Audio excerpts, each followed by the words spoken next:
Nonprofit leadership. It's comprised of 70% passion, 20% cash to keep you going, and 10% acrylopolyester. And it's the 10% that often creates discouragement, doubt, and self-blame. I'm Dr. Ron Tompkins, and here to think about determination and frustration in leadership. Certainly, I agree that you could have read more and made better decisions and removed that 5% acrylic. Yes, we're not as good as we should be. There's no perfect executive director, although I thought I was. But today I want to talk about that 5% polyester. And that is the constraints for your agency that are external. They make you feel bad and they have to be handled, but you didn't cause them. You're feeling false guilt, and I've got some intel ideas to respond. Number one, competition. Let's think about that. Nonprofits are in competition, and it's structured that way. Most of us feel bad because we hate to lose, and we're also told that it's wrong to think about other nonprofits as competitors. I'm sorry, but it's okay to use the word competition, competition, competition. We're telling it is what it is. There are a finite number of clients in each niche. Agreed? There's a finite amount of cash in government contracts to disperse. Agreed? Your gain is my loss. In New York City, there are networks of churches and service agencies who distribute food. And during COVID, it was a relatively stable environment. And suddenly the COVID crisis hit, and most public schools were giving out food free daily. Well, there's only so many hungry people in a given area. And the city as a provider really didn't care how it might dislodge or interrupt the delivery systems that were sustainable of others. As one director said after her application was rejected for an RFP, the only thing I hate worse than a sore loser is a good winner. Private companies expect competition, but the nonprofit mystique is that we are all a community of providers joined at the heart. The real metaphor I suggest is a food court in a mall. The food court gives everyone visibility, but we hope that you will choose our stall. So how can you respond? As a frustrated and determined director, you can study competitor behavior and also look for impact gaps. At times, a new and smaller agency is agile and efficient compared to a historic and larger competitor. I've got a tool to analyze nonprofit 990 reports, and trends over 10 years can be fascinating. What opportunities does your smaller size give you that a large agency cannot duplicate?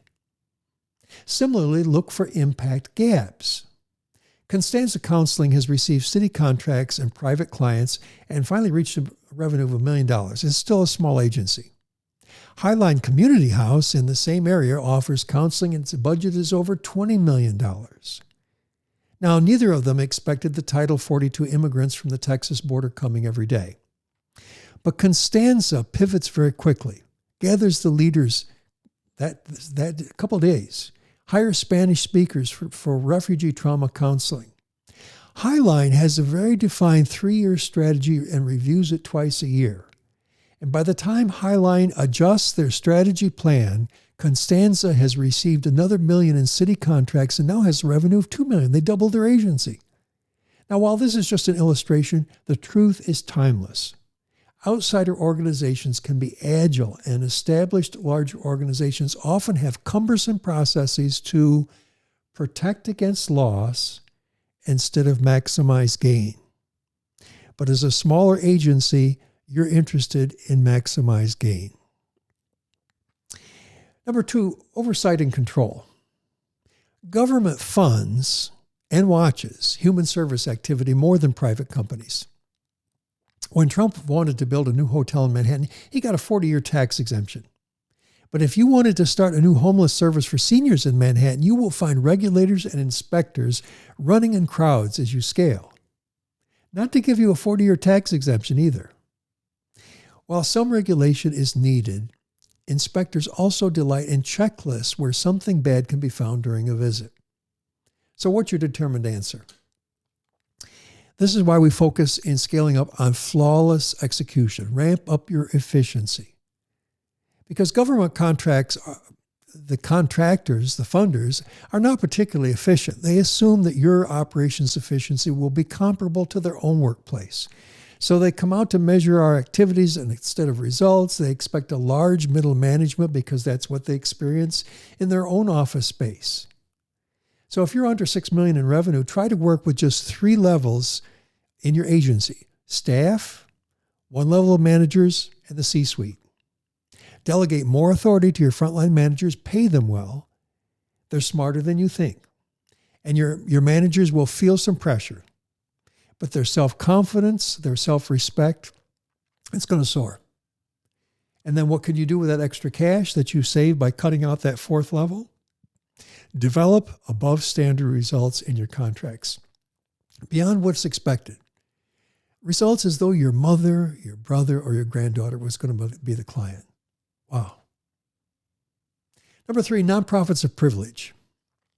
If we could draw a marketing map for your area, it is certainly true that the alumni from a few universities, politicians, and entrenched civil servants have secret back channels to help the nonprofits of privilege.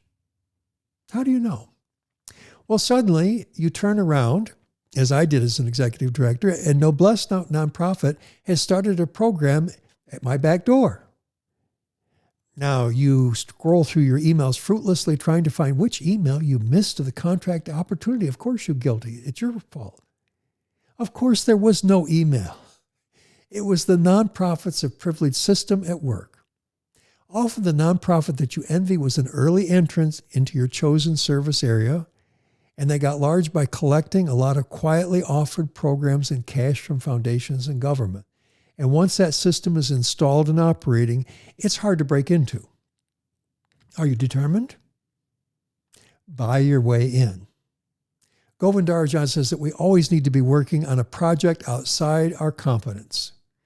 And in this case, you're trying to get into a network that's already established. You may have to hire a consultant or merge with a smaller company that already is in that system. There are nonprofit consultants who move in these areas of privilege. You need to find one, hire them, work out a plan for the type of contracts or grants that you need. You can buy the access. Number 4, ecosystems. Is your nonprofit geographically based or communication based? In either case, ecosystems develop. The baker, the banker, and the candlestick maker, they all know each other. A staff member at the Horizon Homeless Services is married to a staff member at Elganto Pediatrics in the same neighborhood. And so a rich communication system develops either online or in the street or hybrid. It's not destructive. It's the normal gossip that is generally good for an ecosystem. But when you arrive with your new excellent nonprofit program, you've got a critical resource, but it's not connected to the ecosystems. As John Maxwell says, 1 is too small a number to achieve greatness. So you may get to the top of a hill by yourself and get that program launched, but the effort feels like you just climbed Everest. What can you do? You can either find a door to enter the ecosystem, or find a partner to start your own. Rogers Park After School partnered with a pediatrician, and both partners work with kids, but in non-competitive ways. They're both helped a lot by access to the clients of their partner. Ecosystem magic. And the 5th external factor, giving. Giving of gifts under $100 declined by 14% last year. Giving of gifts of $100 and up declined by 5 to 6% in every category. This is a structural issue in society. If you're feeling pressures in fundraising, it would not have changed if you went to one additional training. People are giving less. So where does determination take you? There was one source of gifts that went up 9%. Donor-advised funds. This is a mixed blessing because wealthy people can use these large gifts to reorder the basic work of a nonprofit. So Ron Tompkins says to the Valley Drop-In Youth Center, I'll renovate your building for $5 million if you stop supporting gay teens after school. Are you determined enough to go for the donor-advised gifts, but still maintain your core values? Approach your community development agencies, and they often have smaller pools of donor-advised funds. Now, they don't control these funds, but if a donor says, I'd like to know about youth development programs in the area that I could give a gift to. They can make suggestions. So make sure that they know about the Valley Drop-In Center when the donor makes the request. There is more material on my website at 10xexec.passion.io. And when you get in, check the modules for Courageous CEO and Marketing and Development. And meanwhile, stay determined.